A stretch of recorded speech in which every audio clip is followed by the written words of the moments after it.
Bienvenue dans cette nouvelle édition du QG News. Voici les titres. Au Mali, le ministre de la Défense, Soumeylou Bubeye Maïga, paie le prix de la défaite de l'armée la semaine dernière à Kidal.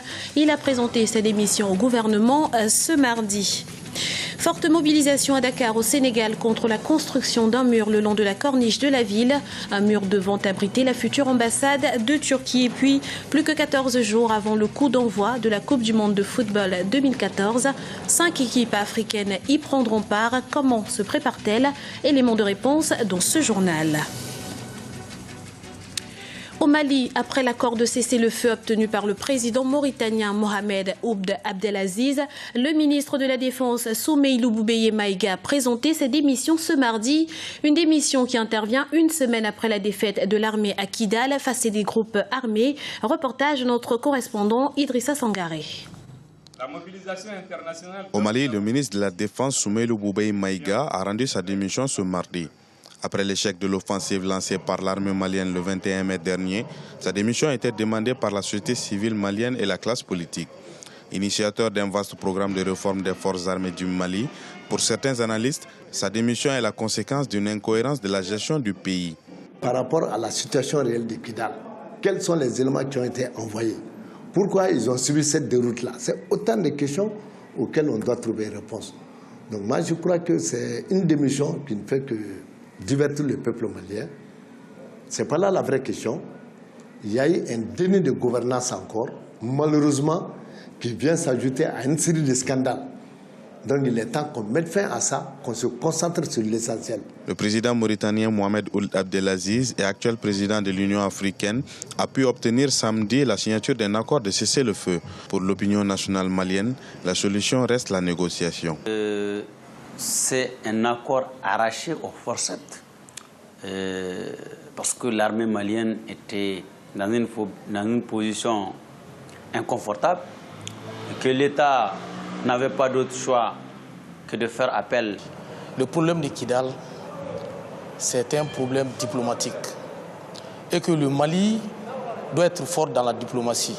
À l'heure où nous sommes, militairement, nous ne sommes pas prêts pour faire face à ces groupes djihadistes. Le colonel à la retraite Bandao a été nommé au poste de ministre de la Défense. Militaire de carrière, le colonel Dao a été chef d'état-major de l'armée de l'air.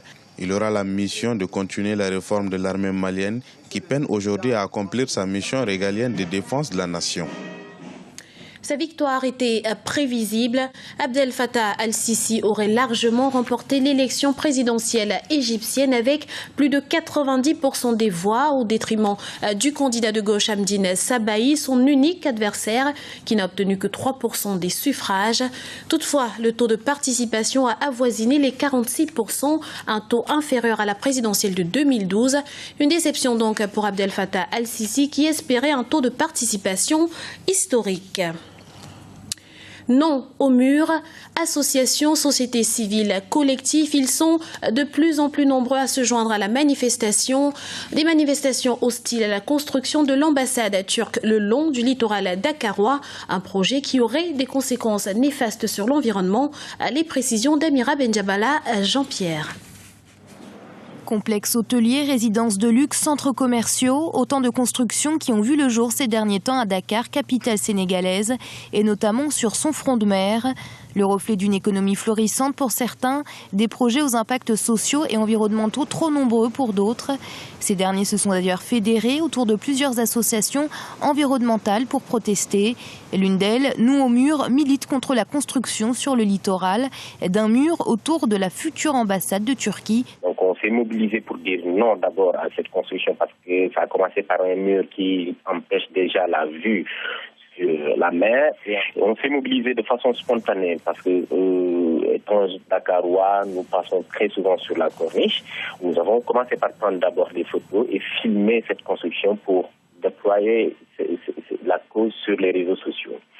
Alerter l'ensemble des Sénégalais, alerter en même temps les autorités et mobiliser derrière tous les autres Dakarois. Et c'est ce qui a donné naissance à ce collectif pour dire non à cette construction, mais en même temps aussi, au-delà de cette construction, demander l'arrêt systématique de toute autre construction sur le littoral sénégalais. La cession du terrain à l'ambassade de Turquie a été accordée par l'ancien président sénégalais Abdoulaye Wade. Depuis, la grogne n'a cessé de monter.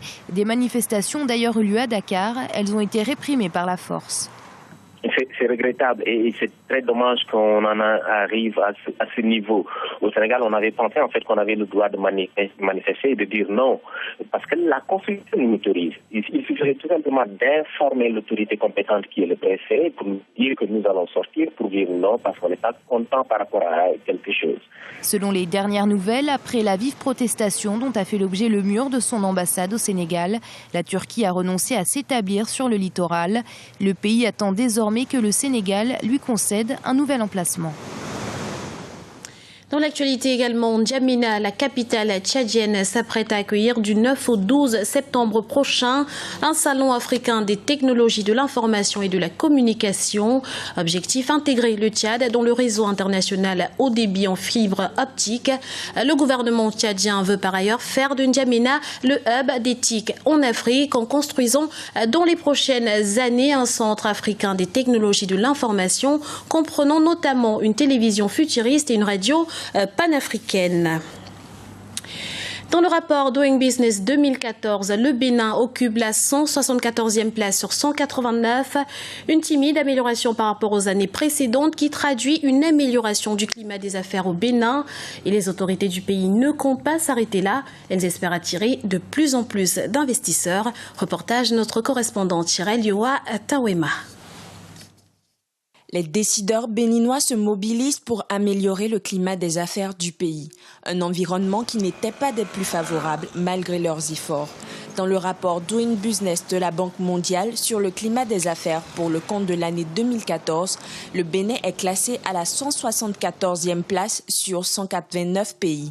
Cette performance peu reluisante s'explique par les tracasseries administratives dans les procédures de formalisation des entreprises et la situation énergétique du pays, entre autres. Le Bénin a pris l'option de créer des centres de gestion agréés, que nous appelons les CGA, qui sont des centres qui accompagnent les entreprises. Il faut leur créer une imposition spécifique libératoire. C'est-à-dire, pour ces gens-là, on les organise, on fixe un seuil d'impôt à payer. Pas d'entreprise, pas de pourvoyeur de richesse. C'est une réalité dont les autorités béninoises se disent bien conscientes. Depuis 2013, de nombreuses réformes ont été initiées afin de rendre les entreprises plus compétitives en atténuant les contraintes administratives et notamment les formalités de prédédouanement au niveau du secteur portuaire. Nous avons essayé donc de limiter ces barrières en les plaçant non seulement un poste de contrôle tous les 100 km et cela ne doit pas durer 5 minutes par contrôle par véhicule. Ensuite, nous avons mis également en œuvre les mesures de soutien. Les mesures de soutien que nous avons mis en œuvre portent sur les infrastructures. D'un apport de 37% au PIB, l'intensification de la production agricole est également l'un des pans de ce plan stratégique de l'amélioration du climat des affaires. Ces nouvelles mesures devraient favoriser une migration des activités de l'informel vers le formel, mais aussi accroître l'attractivité du pays vis-à-vis des investisseurs étrangers. L'actualité sportive à présent, les choses sérieuses commencent pour les 5 équipes africaines engagées en Coupe du Monde 2014.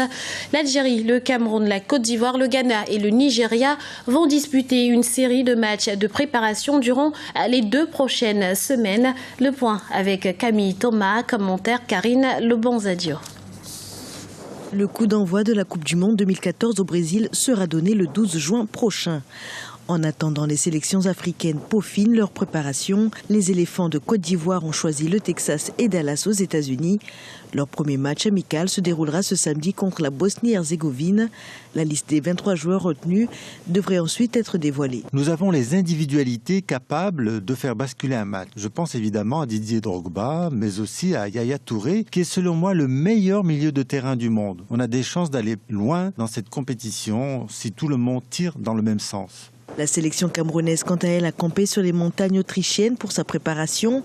Après un sévère revers face au Portugal début mars dernier, les Lions indomptables ont disposé de la Macédoine 2-0. Concernant l'attaque, on a eu quelques malentendus avec les joueurs, mais ce n'est pas grave.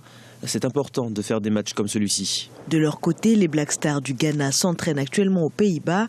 C'est là qu'ils affronteront la sélection néerlandaise le 31 mai à Rotterdam. Ils s'envoleront ensuite vers Miami avant de rejoindre leur camp de base à Maceió au Brésil. Alors que les Fennecs d'Algérie ont opté pour une préparation locale à Sidi Moussa avant de rejoindre la Suisse pour 2 matchs amicaux contre l'Arménie et la Roumanie. Enfin, les Super Eagles du Nigeria ont affronté ce mercredi l'équipe d'Écosse, un match qui s'est soldé par un match nul 2-2. 2 matchs suivront contre la Grèce et les États-Unis. Les Nigérians se rendront ensuite à Campinas, dans l'état de Sao Paulo. C'était le journal de la rédaction. Merci de l'avoir suivi. Retrouvez dans un instant une nouvelle édition du QG News sur Africa 24.